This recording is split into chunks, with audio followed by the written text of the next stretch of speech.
E hoje vamos falar de um caso que impactou o nosso país. Reportado por Profissão Repórter na Rede Globo e também foi bem comentado pela doutora Kelly, que participou de um podcast aqui da região, um caso lamentável. Um pai que simplesmente abusou da sua filha na UTI. É isso mesmo. Um caso que realmente custa muito a gente acreditar.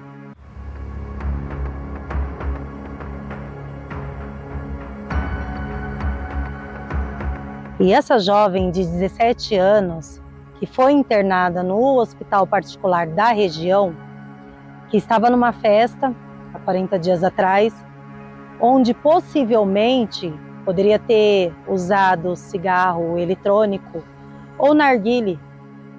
Ela que tem asma, esqueceu na verdade a sua bombinha e teve esse mal-estar, onde foi internada diretamente na UTI, no hospital da região. Tanto o advogado de defesa quanto o irmão, ambos serão ouvidos, para ver se realmente tem algum esclarecimento diante dessa situação. O caso foi registrado no 2º DP em São Bernardo do Campo. Já virou processo. O pai foi preso no último dia 14 e alega que não fez nada. A todo momento, além das provas, ele alega que não fez nada. Mas nós vamos ouvir a defesa e o irmão da vítima. E hoje no ABC em Foco, nós vamos falar de um caso que chocou não só a nossa região do Grande ABC, mas todo o país. E tomou uma proporção enorme devido à apresentação da reportagem no Profissão Repórter da Rede Globo. E essa história que impacta a todos nós é de uma filha que supostamente foi abusada dentro da UTI de um hospital particular aqui da região. O pai está preso. E hoje nós falamos com os defensores do acusado para entender toda essa história, que realmente é bastante chocante. Boa noite, doutores. Boa noite. Boa noite, André. Sou o doutor Francisco Isaías. E o senhor é o doutor Daniel, é isso? Isso, Daniel Wallace, André. Doutores, é um caso que chocou todos nós impactados, um pai que abusa da filha numa situação bastante vulnerável, que é numa UTI. Um caso que está sendo comentado em toda a nossa sociedade. O cliente de vocês alega o que, doutor? O nosso cliente, André, ele alega a inocência dele, né? Ele, desde o início, vem falando para a defesa, tudo, que ele não praticou o crime que está sendo imputado a ele, né? Primeiramente, é interessante falar que a defesa, ela não está se esquivando de responder às indagações que são feitas, né, pelos órgãos, pela mídia, tudo, né? Mas a posição é que ele não praticou o crime, né, está sendo imputado.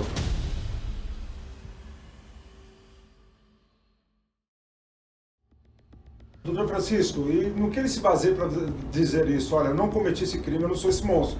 Hoje, ele é um monstro para a sociedade de um pai que teria feito essa ação, é um monstro. Por que ele diz assim, olha, eu não fiz isso, eu não sou esse monstro? André, tem um princípio no direito penal que ele diz que antes da sentença do trânsito julgado, todo cidadão ele é inocente. E desde o começo, que a família nos procurou, a gente vem sempre trabalhando na tese que ele é inocente.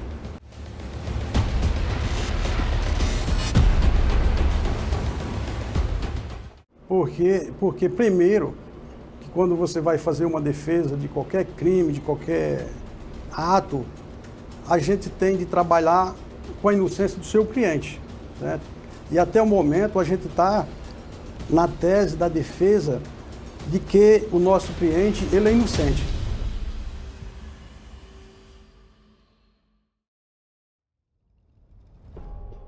Deixa eu te interromper, mas aquelas imagens, ela mostra o pai ao lado da paciente, a própria filha dele, 17 anos. O que o senhor tem a dizer daquelas imagens? Aquelas imagens, veja bem, aquelas imagens nada demonstra que ele está praticando qualquer ato libidinoso com a filha.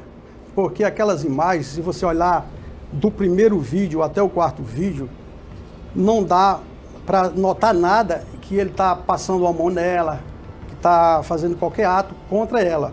O que tem ali são umas imagens que nós não podemos falar agora do processo, porque o processo está em segredo de justiça. Todo o processo em segredo de justiça, eu não sei por que vazou na mídia tão fácil do jeito que vazou. Primeiro, o que o mérito a gente vai discutir no correr da ação penal. Aquelas imagens foram gravadas de forma ilícita. Por que, doutor, ela falou gravadas de forma ilícita? Veja bem, no nosso ordenamento jurídico, existe súmulas do STJ que as imagens de forma ilícita não pode ser juntada, usada para condenar qualquer cidadão. Haja visto que aquelas provas, segundo consta nos autos, que foi uma enfermeira que gravou porque suspeitou do jeito que o pai estava acariciando a filha. Ora, qualquer cidadão brasileiro, ele tem amor pelos filhos.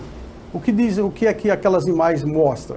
Aquelas imagens mostram que, conforme tem relatos nos autos, que testemunha vai ser arrolada, ou já foi arrolada, para discutir o mérito, porque nós não vamos discutir o mérito nem falar do processo. A gente está falando aqui, você está perguntando para a gente sobre aquelas imagens, certo? Aquelas imagens ali, no momento da gravação dela, primeiro que foi feito irregularmente. Não tinha autorização judicial, igual a delegada falou num podcast, numa entrevista, olha, tinha ordem judicial, autorização judicial para gravar, não tinha autorização judicial? Não, porque primeiro que se você quiser fazer a coisa correta, primeiro que até a prisão dele foi irregular.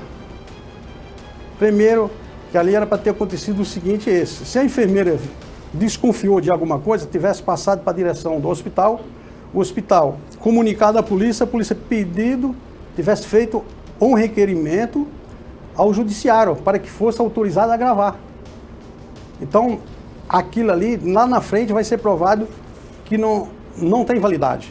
Tecnicamente não vale, então a enfermeira não poderia estar numa UTI com o celular gravando. Ela deveria ter chamado a polícia ou a direção do hospital, é isso? Ter acionado a polícia, para a polícia ir por outros meios, seria isso, doutor? Sim, no entendimento nosso, sim. Porque você veja bem, acho que você, qualquer um brasileiro, ele já foi em um hospital. Quando você chega na sala dali na recepção, tem lá um anúncio dizendo que você não pode usar celular. É igual quando você entra num presídio.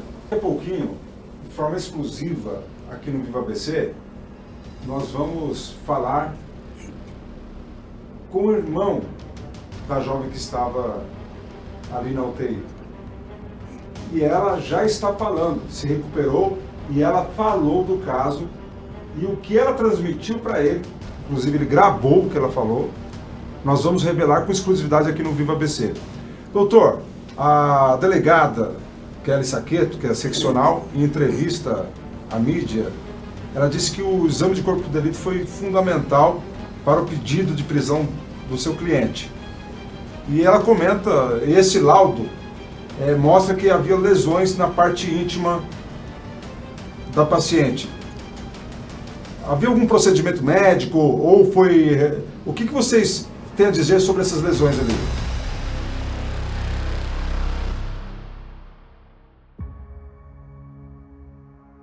Certo, André. Esse laudo, ele foi produzido pelo perito do Instituto Médico Legal, mas é um laudo que ele deve ou deveria ter sido complementado, né? É um laudo muito superficial.